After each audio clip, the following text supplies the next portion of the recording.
Olá, pessoal, bem-vindos aqui ao nosso encontro, ao nosso painel em que a gente vai estar conversando sobre a inclusão geracional como estratégia de empresas líderes. Eu sou o Ricardo Seara, eu vou estar aqui moderando pelo lado da Labora, aqui, que foi convidada para fazer a moderação desse painel.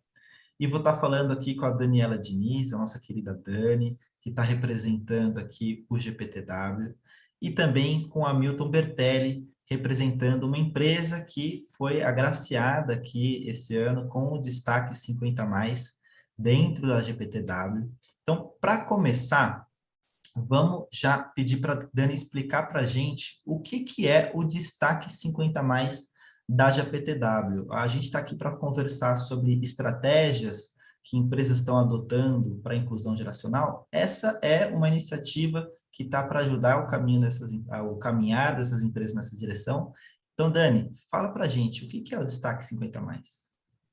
Legal, Ricardo, muito obrigada pelo convite, é um prazer estar aqui compartilhando um pouco e aprendendo também, né? A gente sempre compartilha e aprende. Mas falando do destaque 50 mais, né, o tema diversidade, ele é relativamente novo nas empresas, né? E o GPTW está no Brasil comemorando esse ano 25 anos, e fazendo um mergulho aí no nosso histórico, embora a gente sempre tenha olhado para essas questões demográficas, né, de número de homens e mulheres nas empresas, né, idade, né, sempre um dado que a gente pega, a gente olha que o tema estratégico diversidade, ele tem aí seus 10, 15 anos a se falar. E quando a gente vai para falar de diversidade etária, então, aí é mais novo ainda. Então, o papel do GPTW é justamente impulsionar essas empresas, né, nessa questão fundamental, que é a diversidade na sua forma mais ampla, e aí sim, falando de diversidade etária, e reconhecer, né, quem já está à frente nesta pauta, né? Então, o Destaque 50 mais, ele visa justamente atrair empresas para entenderem como elas estão dentro dessa fotografia, né? Como eu estou em relação à minha diversidade etária, por meio da nossa pesquisa, né, que vai lá avaliar questões de práticas, políticas e práticas voltadas a pessoas profissionais com mais de 50 anos, e ao final do processo reconhecer, né, criando ali alguns benchmarks de empresa que estão à frente e o que essas empresas estão fazendo, porque com isso a gente vai ajudando também as outras empresas que começam a olhar para isso. Foi assim com a diversidade de gênero, né? Tem sido assim com a diversidade étnico-racial, pessoas com deficiência, LGBTQI+, que são todas as diversidades que o GPTW olha. Muito legal. E vamos falar aqui um pouco com o Hamilton, que ele que está liderando aí a IBM iX, que fala bastante sobre transformação digital, está aí liderando vários processos de inovação, e falar sobre inclusão da diversidade também pode ser uma fala sobre inovação, né? Então, parabéns aí à IBM por estar fazendo parte do Destaque 50 Mais. Como que é para vocês aí fazer parte dessa transformação, Hamilton? Oi, Ricardo. Oi, Dani. Oi, pessoal. Prazer estar aqui com vocês falando sobre um tema que, acho que mais do que no meu coração, está no coração de cada IBMista, né? Se tem uma coisa que aqui a gente respeita como parte do nosso DNA e busca com muita intensidade e excelência, é o tema da diversidade há muito tempo, né? A IBM é uma das pioneiras nesse tema. Se você for ver na história da IBM, a primeira carta que o presidente da IBM liberou para o mercado de maneira aberta, patrocinando o tema da diversidade, ela data de 1953, né? Então, acho que dentro de uma época em que a gente está começando a enxergar esse tema se tornar algo estratégico para as companhias, para a IBM é estratégico há quase 70 anos, né? Então, assim, eu tenho um orgulho enorme de participar desse movimento e de observar como é que esse tema progride aqui dentro, né? Eu, quando entrei na IBM há 2 anos atrás, eu acho que eu fui acolhido, né, de uma forma assim muito calorosa por todo esse âmbito e toda essa disponibilidade de identidades, de gêneros, de gerações, e eu lembro até hoje, no primeiro dia, eu entrando dentro de um elevador com uma série de engenheiros, né, que tinham feito uma série, assim, uma quantidade de reskilling absurda ao longo da vida, mas eles tinham, por volta dos seus 60 anos, continuando como referências dentro das suas áreas, né? Ou seja, essa história de lifelong learning e de você se reinventar o tempo todo, né? É algo que é presente a ponto de essas pessoas serem referências durante uma vida toda aqui dentro, né? Então, a gente aqui é muito estimulado e a gente tem uma série de cursos, discussões, debates dentro dos programas. Tem um programa que a gente chama de Be Equal, que é um programa que a gente aprende todos os conceitos que estão relacionados ao tema de diversidade e inclusão e como a gente consegue se respeitar e capitalizar as vantagens de ter essa diversidade dentro de um grupo. A gente tem os nossos BRGs, né, os nossos Business Resource Groups, que são os grupos que fomentam essas diversas e promovem os discursos com esses diversos tipos de diversidade que a gente trabalha, né, de gênero, de sexualidade, de identidade, de interseccionalidade. Então, tem uma série de coisas aqui que a gente acaba trabalhando super forte no dia a dia. A gente é muito estimulado a fazer com que isso daí faça parte das discussões e das nossas decisões de negócio. Que legal, acho que o Hamilton trouxe aqui, já na fala dele inicial aqui, algumas estratégias que as empresas podem se espelhar para começar a colocar esses programas dentro de casa, né? Aqui na Labora, a gente tem orgulho aqui fiz parte da cofundação e desde o começo a gente trouxe essa base tecnológica de inovação para mostrar para as empresas que falar de diversidade é um assunto que é uma obviedade para algumas empresas, mas não é tão claro assim os caminhos, né? Obviedade no sentido de a importância disso, relevância desse assunto está posta, né? Agora, como a gente consegue criar ferramentas que sejam realmente transformadoras para a inclusão dessas pessoas? O Hamilton falou aqui sobre algumas coisas, por exemplo, o lifelong learning, né, o famoso aprendizado pela vida toda. E daí fica essa questão interessante para a gente colocar, né? A gente olha para esses profissionais de gerações anteriores e talvez com algum preconceito, algum idadismo, se pergunta, puxa, mas com um mercado que está transformando-se tanto, com tantas profissões nascendo a cada ano, né? Já é uma discussão dentro das escolas isso. As escolas já não estão dando conta de preparar um currículo que, ao final da formação escolar, o jovem chega no mercado de trabalho para uma profissão que ele, de alguma forma, tem bases dentro do processo escolar. Como falar de pessoas que estão no mercado há tanto tempo, né? Então, eu queria jogar para vocês aí, né? Acho que tanto, Dani, dentro das empresas certificadas que participam do Sangue da GPTW, tantas empresas de base tecnológica, né? E da IBM aqui também, claro, uma empresa aí que presta esse serviço de ponta de tecnologia.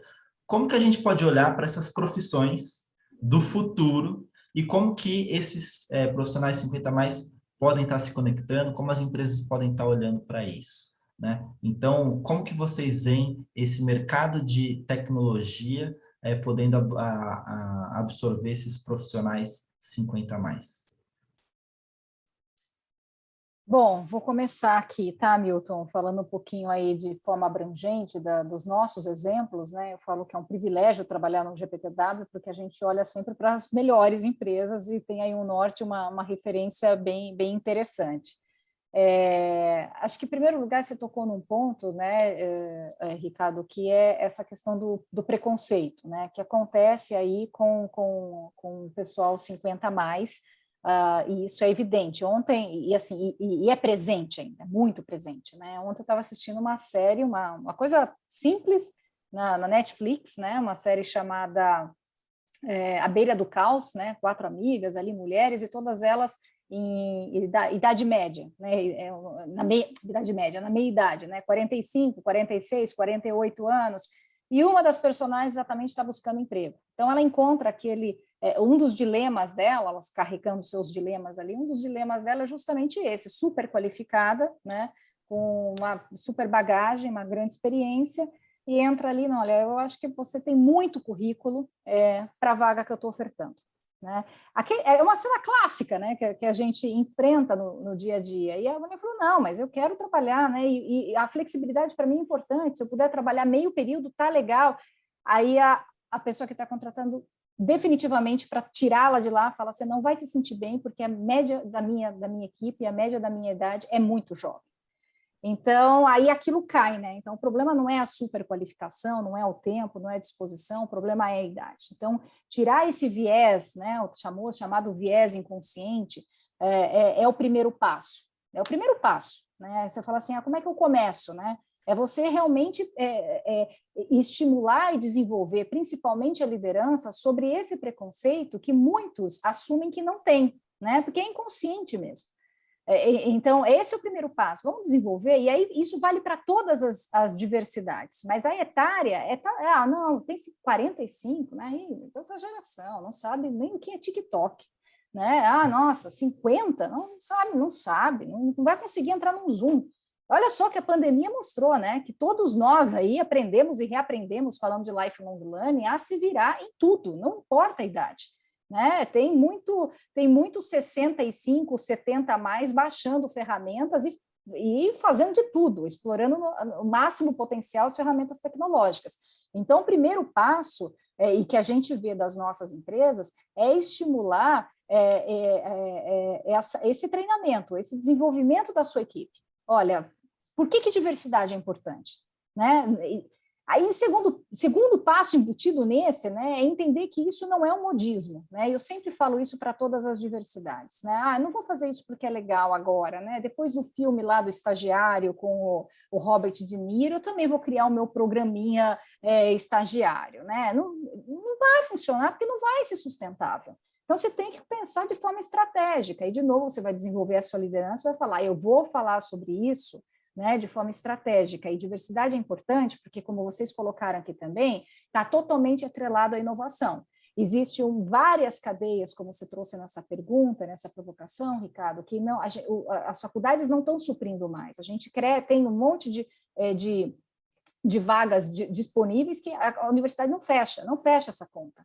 Então, a gente vai criando, a gente fala muito de a digitalização e a robotização vai roubar emprego, né? Vai roubar emprego que ficou obsoleto, né? Só que cria vários outros que a gente não tem pessoas preparadas. E olha a quantidade de pessoas que tem nessa faixa de 50 a mais, um preparo comportamental, né? Uma base, né? Emocional e uma bagagem, uma experiência, que são habilidades hoje fundamentais quando se fala das soft skills ou da human skills. Esse pessoal tem de sobra, muito mais do que os jovens, obviamente.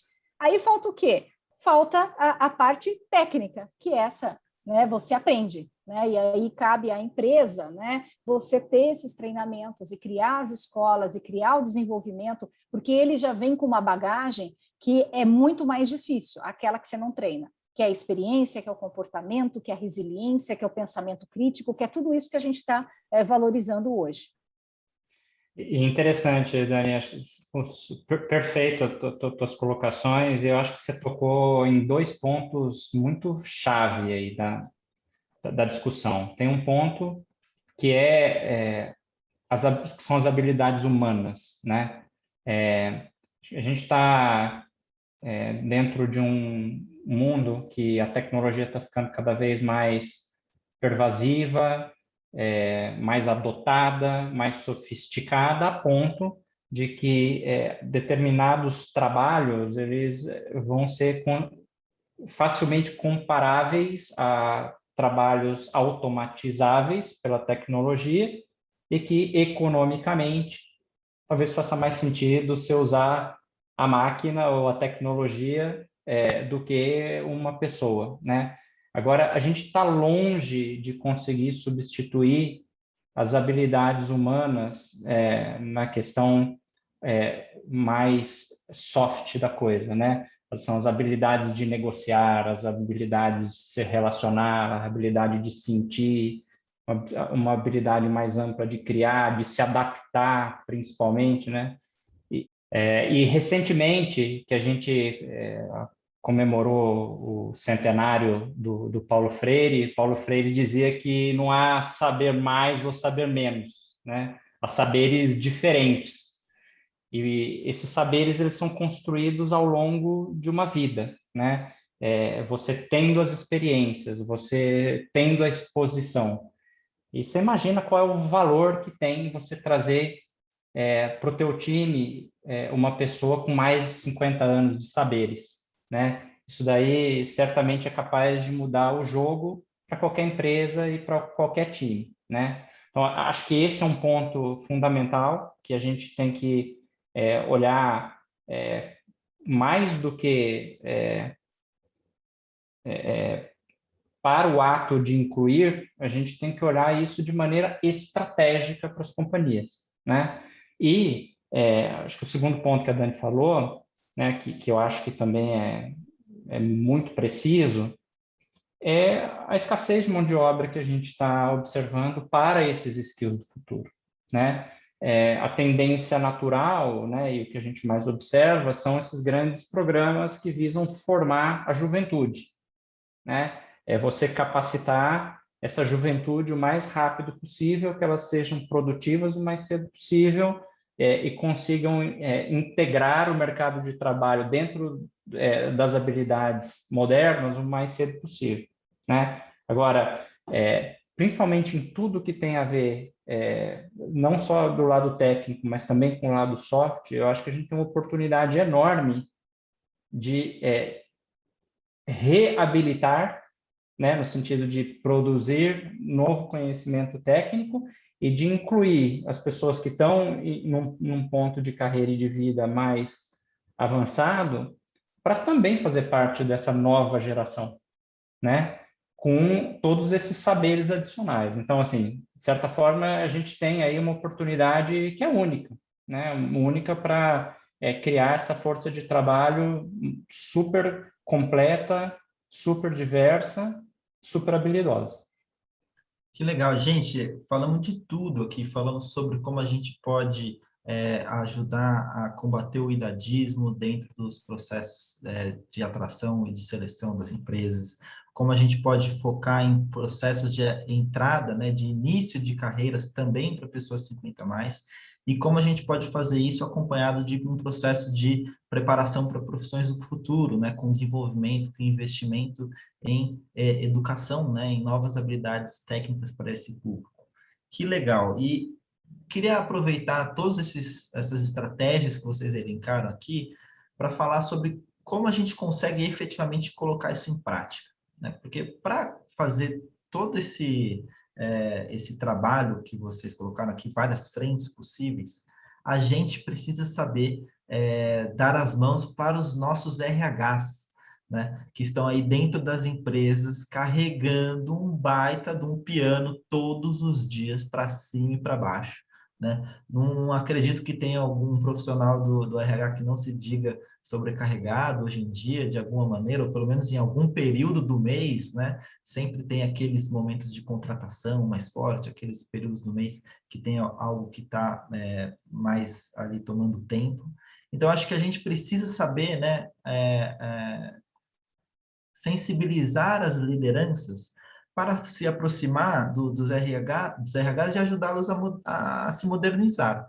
Porque não tem como fazer esse caminho aí, como a Dani e o Milton se elencaram, de ajudar a identificar mais as soft skills, identificar mais esses saberes socioemocionais, se a gente está numa loucura do um dia depois do outro, na correria e tudo mais. Então, a gente precisa, sim, saber modernizar esses RHs e disponibilizar as ferramentas mais atuais para que eles possam ser capazes de realmente dar uma ignição nesse processo de inclusão da diversidade. E daí aqui, para fazer isso, acho que fica essa questão, né? Como a gente pode, a primeira provocação, né? Como que a gente pode dar esse apoio para esses RHs? E daí vem sempre essa pergunta também para dessas empresas que estão começando esse processo, né? Puxa, e aí, como é que eu faço? Porque a gente falou aqui, estamos, claro, celebrando uma empresa aqui, celebrando todo o processo dos destaques 50 mais. Que a gente sabe que é uma minoria, né? É muito pequenininha, né? Representa uma realidade que está só começando a emergir. Então, tem muitas empresas que estão olhando para a gente aqui hoje, ou tem muitos sêniors que estão querendo saber o que cobrar das empresas quando fazem parte de um processo seletivo, do como é que eu começo, né? Então, entendendo que a gente tem o RH como aliado nesse processo, e entendendo que a gente tem que começar por algum lugar, né? É um grupo de trabalho, é uma sensibilização, é chamar o pessoal para dar uma palestra, a liderança está engajada, né? Qual que pode ser um bom pontapé inicial para essas empresas que querem ser destaque 50 mais no futuro próximo, hein? O que vocês diriam? Ricardo, eu acho que a gente falou um pouco da questão da conscientização, em primeiro lugar, né? Eu acho que se você você está disposto a fazer isso só para seguir uma onda, começa errado. Então, você tem que começar realmente porque você entende que isso é estratégico e que isso vai trazer um valor para o seu negócio e que vai tornar o teu negócio mais inovador. Então, não é por ser bonzinho nem para fazer parte de uma moda. Eu acho que primeiro é isso que o RH tem que estar consciente. Segundo é levantar indicadores, né? Você precisa levantar os indicadores da sua área, a sua demografia atual, e qual é esse retrato, né, para você ter a sua diversidade. Quantos homens e quantas mulheres você tem em cada cargo, né? Qual que é a distribuição etária da sua empresa? Então, a gente vê, né, dentre as melhores empresas, um dado de 2006, por exemplo, a gente tinha entre 2006, né? Então, estou falando aí de 15 anos, né? Entre 45 e 54 anos, né, apenas 9% da força de trabalho das melhores empresas tinham entre 45 e 54 anos. 9%, 45%, tá? Acima de 55, 1%. Né? Então, eu estou colocando aqui, acima de 45 anos, eu tinha 10% da força de trabalho das melhores empresas para trabalhar, isso em 2006.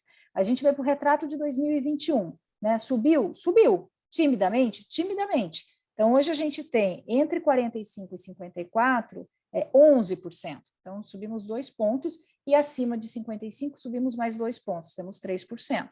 Então, a gente consegue ver que as empresas começam a acompanhar a demografia, né? Aquela pirâmide do IBGE que está ficando mais achatada, mas de uma forma ainda muito devagar. Né? Então, você começa a ter pessoas Essa pirâmide etária está invertendo e vai inverter em cima da cabeça dessas empresas, né? Porque assim, olha o acompanhamento, eu estou falando de 15 anos, subiu 2 pontos percentuais nas duas faixas, é muito tímido. Então, eu acho que a empresa fazer essa lição de casa, né? Primeiro, ter a consciência de que falar sobre diversidade etária é algo estratégico, né, e não um modismo. Segundo, levantar os seus indicadores. Em terceiro lugar, colocar metas. É assim que a gente está vendo, né, se inspirando aí nas melhores empresas para a mulher trabalhar, como é que algumas conseguiram avançar de uma forma um pouco mais rápida, indo na contramão de uma lentidão também nesse processo, que é lento. Né? Quando a gente fala de ascensão de mulheres em cargo de liderança,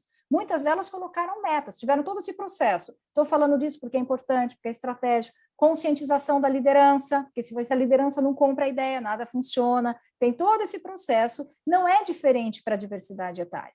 Então, vamos levantar os números e vamos colocar uma meta aqui factível diante desse mercado. E aí, olhar, poxa, se eu tenho essa meta, se eu já conscientizei minha liderança, eu tenho um plano estratégico para ter mais pessoas com 50 a mais daqui tanto até 2025, até 2028. Você vai colocando quanto? Em quais cargos? E quem é que vai me ajudar nessa missão? Né? Como é que eu posso? Aí tem destaque 50 a mais, GPTW com cases de empresas. O trabalho de vocês uma rede de empresas que crescem olhando para isso, fomentando uma mão de obra aí muito especializada nessa questão.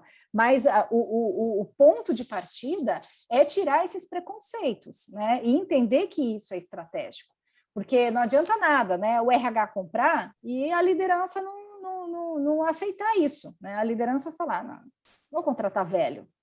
Né? E eu acho que esse ponto da Dani é o ponto chave, quer dizer, eu acho que é uma temeridade você colocar toda a carga de responsabilidade do programa em cima do RH, né? Eu acho que é um programa da organização. Eu acho que o RH é um grande facilitador, é um grande promotor, é um grande braço de estratégia e execução de como fazer, mas é muito importante que a liderança tenha clareza de qual é o impacto, qual é o resultado, e tenha compromisso com esse resultado, né? Senão ele vira uma iniciativa de uma área, né? E uma iniciativa de uma área não tende a ser pervasivo, né? Ele tende a ficar dentro de um silo, né? Então, assim, acho que uma das coisas que a gente tem muito forte aqui dentro da IBM é esse compromisso que faz parte dos nossos valores, né? Inclusão é um dos nossos valores, então é algo que se espera que cada IBMista tenha, né? A gente tem super treinado para entender o que é, como se comportar, né? E qual é o valor disso, né? Para a companhia e para o ambiente, para os seres humanos, para a sociedade, né? E dado isso, fica muito mais fácil você tomar decisões de negócio que incorporem isso na tua estratégia, né? Você leva isso como sendo uma coisa given, né? Faz parte. Você simplesmente executa porque você entende por que você está fazendo, né? E assim, no dia a dia, a gente consegue observar qual é o resultado dessa inclusão e dessa diversidade no nosso, o impacto que isso tem para os nossos clientes, para as nossas pessoas, né? A gente acabou de fazer uma pesquisa geral aqui com a nossa população, quase 90% das pessoas estão na nota máxima de aqui na IBM eu consigo me sentir e consigo ser quem eu sou, né? Que não assim, é um negócio que deveria ser óbvio, né? É um negócio que deveria ser obrigação nossa como ser humano, né? Nós como entidades laborais, o que quer que seja, mas em muitos casos isso não é uma realidade, né? E acho que é uma responsabilidade que a gente tem de criar esse ambiente onde cada um possa ser ele mesmo e entregar o que tem de melhor, né? E isso acontece muito quando a gente cria isso como sendo uma cultura, né? Isso tem que ser algo que está na cabeça e na mão, né, de todo mundo. E aproveitando, eu acho muito legal isso que você coloca, Milton, e aproveitando o número que a Dani traz, né? Então, a gente está falando aí, vamos pensar assim, não é difícil imaginar, a Dani, numa outra conversa que a gente teve, falou sobre né, a pesquisa lá das 150 melhores empresas a se trabalhar no Brasil, e aí que tem essas faixas aí de 45 a 55, mais 55 anos. Então, estamos falando aí das 150 melhores empresas para se trabalhar, e estamos falando de 50 a mais, a gente tem 4%, 5% da população dessas empresas com mais de 50 anos. E a gente está falando de um gap com a nossa população gigante, porque de população nós temos 25% das pessoas com mais de 50 anos. Então, se a gente, para além de trabalhar colocar dentro da estratégia e ter, enfim, todos esses mecanismos que vocês colocaram em prática, se a gente não fizer isso de forma muito intencional e em escala, a gente vai demorar tempo demais para preencher, né, esse abismo que se abriu entre a representatividade dentro das empresas e da nossa sociedade. Então, por isso que a Labora busca aí, a gente faz parceria com grandes empresas para fazer programas mesmo de contratação, não é uma posição, não é, estamos aqui reinterpretando nossos processos admissionais. Não, vamos fazer de forma bem intencional um programa de entrada, uma grande porta de entrada, porque a porta de entrada da empresa já deveria ser livre para todos, né? Para que todos pudessem se sentir confortável, não só de estar aí dentro, como o Hamilton colocou, mas por estar passando pela porta de entrada. Agora, o que a gente está fazendo é ajudando, vamos fazer um outro grande portão e colocar uma placa bem grande, você é bem-vindo aqui, porque muitas vezes o que acontece com esses talentos invisíveis é que a pessoa, sabe, são os desalentados, fala, puxa vida, mas eu vou lá passar por aquela porta de entrada que sempre me barra, vai me barrar de novo. Então, daí a importância da gente fazer algo especial para realmente acolher essas pessoas, né? E daí acho que tem outras coisas que a Labora vem trabalhando junto com as empresas, né? Vocês mencionaram, ajudar a discutir novos processos, novos modelos de contratação, que se adaptem a uma outra realidade de trabalho que as pessoas, depois de 50 anos, buscam, né? Com mais flexibilidade, com mais opções de trabalho, e bem como os treinamentos, como vocês colocaram, ajudar a engajar as empresas, oferecer esses treinamentos para trazer esses talentos para dentro a partir de uma requalificação profissional. Então, gente, estamos aqui encerrando o nosso tempo com uma discussão assim muito rica. Eu espero que para quem esteja aqui ouvindo a nossa conversa na qualidade de uma empresa, tenha se sentido inspirado aí para dar os primeiros passos. Eu acho que é muito importante isso, tem que começar por algum lugar, tem que colocar a mão na massa nesse assunto, porque daí você começa a revirar e aparece aí, inclusive, esqueletos dentro do armário, mas tudo bem, vamos entender o que está acontecendo aqui para poder fazer algo novo. Então, para empresas que estão começando, vamos lá, encarem de frente que essa jornada é recompensadora ao final. E, inclusive, só para fechar um ponto que eu trouxe, né, do RH, que tem tantas dificuldades, quando você olha para esses talentos invisíveis, você sai da guerra de talentos, porque a guerra de talentos é uma guerra por mão de obra jovem. Mas se você falar buscar talentos sem o idadismo, né, que nos permeia, a gente vê que tem um oceano azul de talentos, tem um monte de gente querendo trabalhar na sua empresa. Ela talvez só não seja da faixa etária que você esperava que ela fosse, tá? Então fica aí esse convite, e daí deixo para a Dani aqui, para o Hamilton também darem as palavras deles de fechamento e de inspiração para essas empresas, e também para esses 50 a mais que estão nos assistindo e que estão aqui torcendo para que a gente consiga avançar com essa causa. Dani, fica à vontade aí para começar. Muito bom, Ricardo. Acho que a gente trouxe alguns insights que ficam para reflexão mesmo das empresas, né? O GPTW está com as portas abertas ali para as pessoas que quiserem entender mais da nossa pesquisa também, né? A gente ainda chama de destaque, como você bem colocou, porque são poucas, né? A gente tem aí IBM dentre elas, mas são poucas as empresas, né? Como eu disse, do guarda-chuva da diversidade. A gente tem a questão da idade, né? Olhando para a questão da faixa etária, das faixas etárias, trabalhar os 50 a mais, ele é o mais novo nessa agenda de diversidade. Então, a gente chama de destaque e pode aí explicar melhor como funciona a pesquisa e tal. Mas acho que fica aqui a reflexão, a gente trouxe alguns pontos de como começar isso, dessa consciência sobre esse tema, e você trouxe um ponto importante que é como diminuir esse gap absurdo, né? Uma realidade Brasil versus uma realidade empresas, e eu trouxe dados de melhores empresas para trabalhar, né? Como você colocou, dentre as melhores para os 50 a mais, eu tenho essa faixa etária 4, 5%. Dentre as 150 melhores, 3%.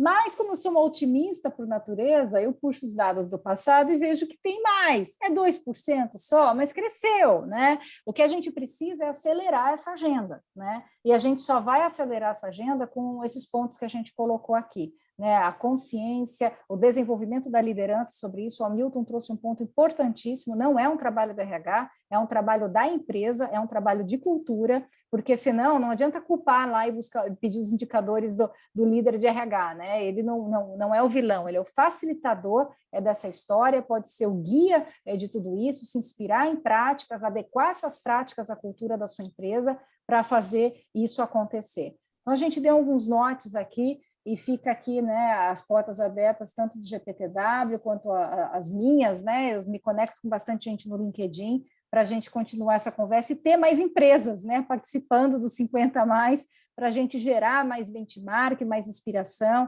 Então, convido vocês também a participarem da pesquisa. Legal, Dani. Muito obrigado, Ricardo, Dani, pela conversa, pela troca que a gente teve aqui. Achei que foi incrível, é sempre reconfortante a gente conversar sobre esse assunto, porque eu acho que quanto mais a gente conversar sobre esse assunto, mais a gente trocar experiência sobre esse assunto e tornar isso público, mais a gente acelera esse movimento, né? Então, para as empresas que estão nos escutando aqui, eu recomendo que tomem essa responsabilidade, né? Tomem pessoalmente essa responsabilidade. Se você é do RH, leve isso para a tua liderança e mostre qual é o valor, né? Se você não é do RH, se você não estudou sobre isso, estude, porque vale muito a pena. A gente tem que construir uma força de trabalho, a gente tem uma responsabilidade de construir essa força de trabalho que, no limite, é o que vai permitir que nossas empresas cresçam, a nossa economia cresça e a nossa sociedade se harmonize cada vez mais. Se você é um 50 a mais, venha trabalhar com a gente, né? E eu convido vocês, né, a acessar. A IBM, ela tem uma plataforma de formação de skills técnicos que o endereço é skillsbuild.org, que é uma parceria que a gente tem com diversas empresas aí para fornecer alguns tracks de carreira, dessas carreiras do futuro e que podem aproveitar todos os saberes de vocês. Então, segurança, dados, programação, relacionamento de vendas. Então, são todas coisas que são super atuais e que, trazendo a vivência que vocês têm, vocês podem fazer uma diferença enorme e ser extremamente competitivos nesse mercado novo. Então, obrigado aí pelo convite e pela audiência, e estamos sempre à disposição aqui para falar sobre esse tema. Maravilha, pessoal. Grande abraço. A gente se vê numa próxima. Continue aproveitando aí a programação da Longevidade Expo. Valeu. Tchau, tchau.